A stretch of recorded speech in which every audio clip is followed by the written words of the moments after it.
Hello बच्चों, good morning. कैसे हो आप सभी लोग। तो आज हम लोग स्टार्ट करेंगे प्रकाश के परावर्तन एवं अपवर्तन में दर्पण द्वारा प्रतिबिंब के बनना।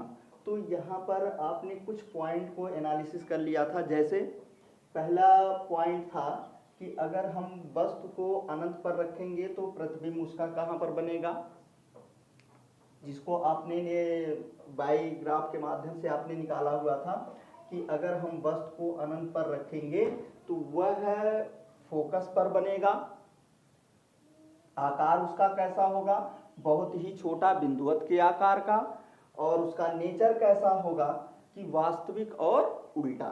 दूसरे कंडीशन में आपने निकाला हुआ था कि अगर हम वस्तु को वक्रता केंद्र और अनंत के बीच में रखते हैं तो उसका जो प्रतिबिंब बनेगा वो कहां पर बनेगा, यानी वक्रता केंद्र और फोकस के बीच में।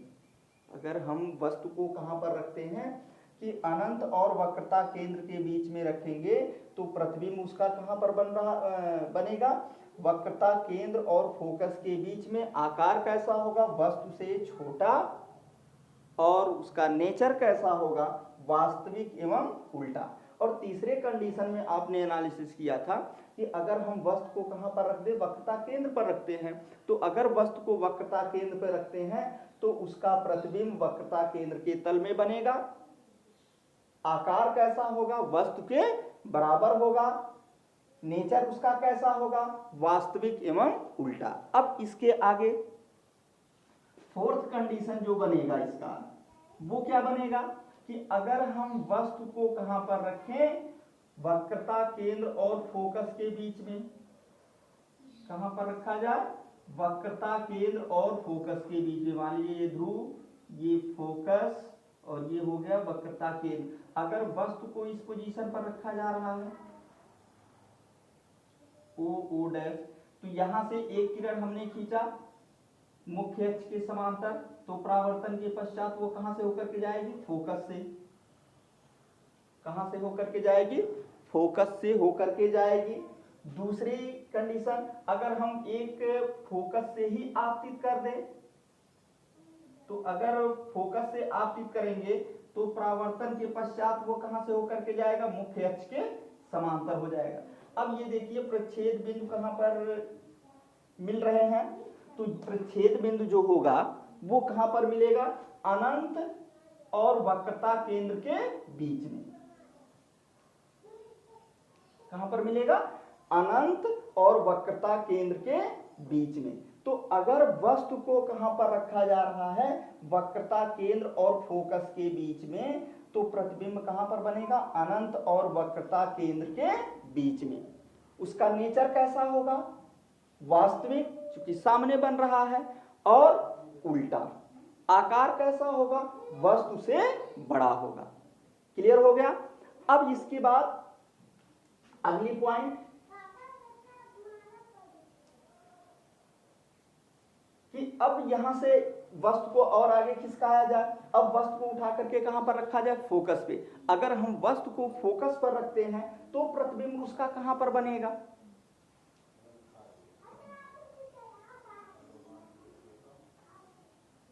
ये मान लीजिए ध्रुव, ये फोकस, ये वक्रता केंद्र। अब यहीं पर अगर हम वस्तु को रख देते हैं फोकस पर ही, तो इसका प्रतिबिंब कहां पर बनेगा, एक मुख्य अक्ष के समांतर हमने आपतित कर दिया, तो परावर्तन के पश्चात वो कहां से होकर के जाएगा, फोकस से होकर के जाएगा। एक किरण आरेख इस तरह से हमने खींचा कि वह किसकी डायरेक्शन में, वक्रता केंद्र की डायरेक्शन में। अब यहां से अगर वह वक्रता केंद्र की डायरेक्शन में है तो उसी मार्ग से वो क्या होगा, वापस लौट जाएगा। अब ये देख रहे हैं कि ये दोनों किरणें क्या हो गई, परावर्तित किरणें एक दूसरे के समांतर हो गई। तो जब एक दूसरे के समांतर हो गई तो कहां पर प्रतिच्छेद करेंगी, अनंत पर। अगर ये दोनों किरणें एक दूसरे के समांतर हो गई तो वो कहां पर प्रतिच्छेद करेंगी, अनंत पर प्रतिच्छेद करेंगी। अर्थात अगर हम वस्तु को कहां पर रखते हैं, फोकस पर रखेंगे, तो प्रतिबिंब कहां पर बनेगा, अनंत पर बनेगा। नेचर कैसा होगा, वास्तविक एवं उल्टा। आकार कैसा होगा, ये देखिए ये किरणें नीचे की तरफ बढ़ती चली जा रही है, अर्थात उसका आकार क्या होगा, बहुत ही बड़ा होगा। तो यहां तक गाइड्स क्लियर हो गया। तो अब इसके आगे की पॉइंट, जो लास्ट पॉइंट इसमें मिलेगी 6। अब यहां से अगर हम वस्तु को उठा करके फोकस और ध्रुव के बीच में रख देते हैं, कहां पर रखें, फोकस और ध्रुव के बीच में।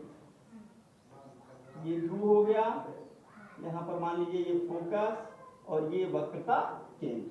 अब यहां पर अगर हम कोई वस्तु को रख देते हैं, वस्तु को अगर यहां पर हम रख रहे हैं, यहां से एक प्रकाश की किरण हमने समांतर आपतित किया, तो परावर्तन के पश्चात वो कहां से होकर के जाएगी, फोकस से होकर के जाएगी।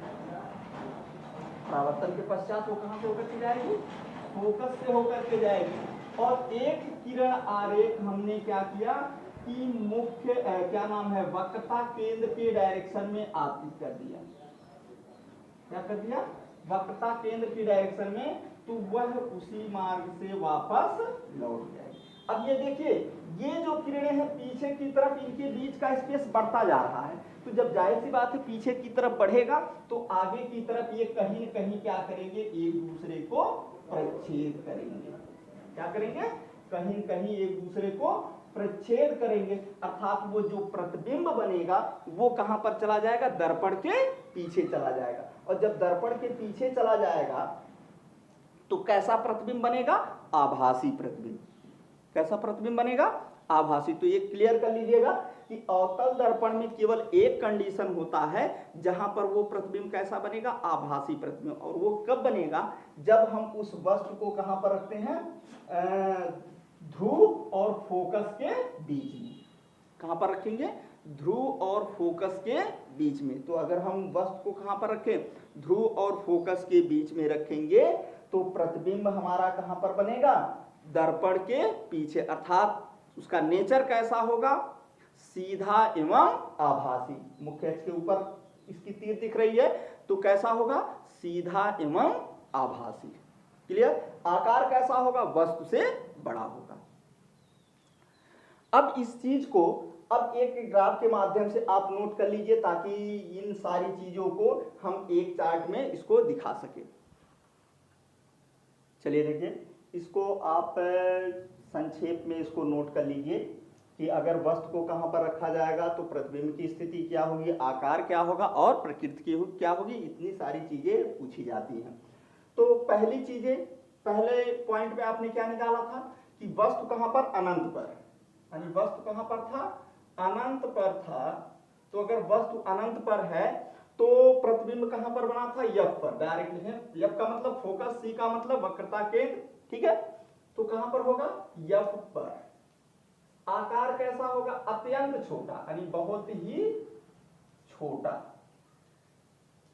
उसका नेचर कैसा होगा, वास्तविक एवं उल्टा।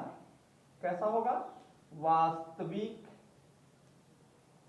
एवं उल्टा। क्लियर। कैसा होगा, वास्तविक एवं उल्टा। अब चलिए दूसरे कंडीशन में, दूसरा कंडीशन क्या था कि वस्तु को कहां पर रखा गया था, वक्रता केंद्र और अनंत के बीच में, यानी सी और अनंत के बीच में, सी और अनंत के बीच। क्लियर। तो प्रतिबिंब कहां पर बना था, सी और एफ के बीच में। कहां पर बना था, सी और एफ के बीच। क्लियर। अब आकार कैसा था, उस स्थिति में भी क्या था, वस्तु से छोटा था, वस्तु से छोटा। क्लियर। उसका नेचर कैसा था, तो प्रकृति वही थी, वास्तविक एवं उल्टा। तीसरे कंडीशन में क्या था, तीसरा कंडीशन, अगर वक्रता केंद्र पर, यानी वस्तु को कहां पर रखा गया था, सी पर। तो अगर वस्तु को सी पर रखा गया था तो प्रतिबिंब भी कहां पर बना था, सी पर। आकार कैसा था, बराबर, यानी वस्तु के बराबर। कैसा बना था, वस्तु के बराबर। नेचर उसका कैसा था, वास्तविक एवं उल्टा। सेम कंडीशन, वास्तविक और उल्टा। फोर्थ कंडीशन में क्या था कि अब वस्तु को कहां पर रखा गया था, सी और एफ के बीच। कहां पर रखा गया था, सी और एफ के बीच। तो अगर हम वस्तु को सी और एफ के बीच में रखेंगे तो प्रतिबिंब कहां पर बना था, अनंत और सी के बीच में। कहां पर बना था, अनंत और सी के बीच। क्लियर। और उसका आकार कैसा था, तो अब आकार यहां क्या दिख रहा था, वस्तु से बड़ा। क्या था, वस्तु से बड़ा। कैसा था, वस्तु से बड़ा। नेचर वही, क्या, वास्तविक एवं उल्टा। तो यहां तक ये क्लियर हो गए। अब इसके बाद 5 नंबर क्या था कि हम वस्तु को कहां पर रख दिए थे, फोकस पर। कहां पर रखे थे, फोकस पर, यानी एफ पर। अगर वस्तु एफ पर है तो प्रतिबिंब कहां पर बन रहा था, अनंत पर। कहां पर बन रहा था, अनंत पर। आकार कैसा था, वस्तु से बड़ा, यानी बहुत ही बड़ा। क्या कह सकते हैं, बहुत ही बड़ा। नेचर उसका वास्तविक एवं उल्टा। नेचर कैसा था, वास्तविक एवं उल्टा। इसी में इरेज करके यहां तक क्लियर हो गया। ठीक है, तो अगली पॉइंट नोट कर लीजिए, इसको इरेज कर दे रहे हैं। ठीक है, इसको इरेज कर दे रहे हैं, इसी में नोट कर देंगे।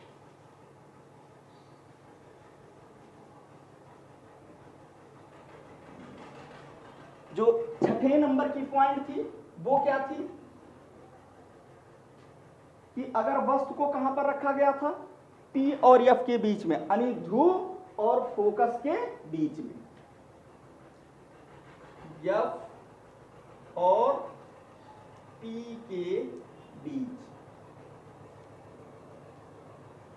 प्रतिबिंब की स्थिति कहां थी, दर्पण के पीछे। कहां गया था, दर्पण के पीछे। ध्यान रखिएगा, दर्पण के पीछे। आकार कैसा था, वस्तु से बड़ा। कैसा था, वस्तु से बड़ा। प्रकृति उसकी कैसी थी, सीधा एवं आभासी। कैसा था, सीधा एवं आभासी। तो ये चीजें आप नोट कर सकते हैं संक्षेप में। बाकी फिगर को भी हमने 1 बाय 1 करके समझा दिया है। ठीक है, तो अब आज के वीडियो में बस इतना ही। तब तक के लिए धन्यवाद।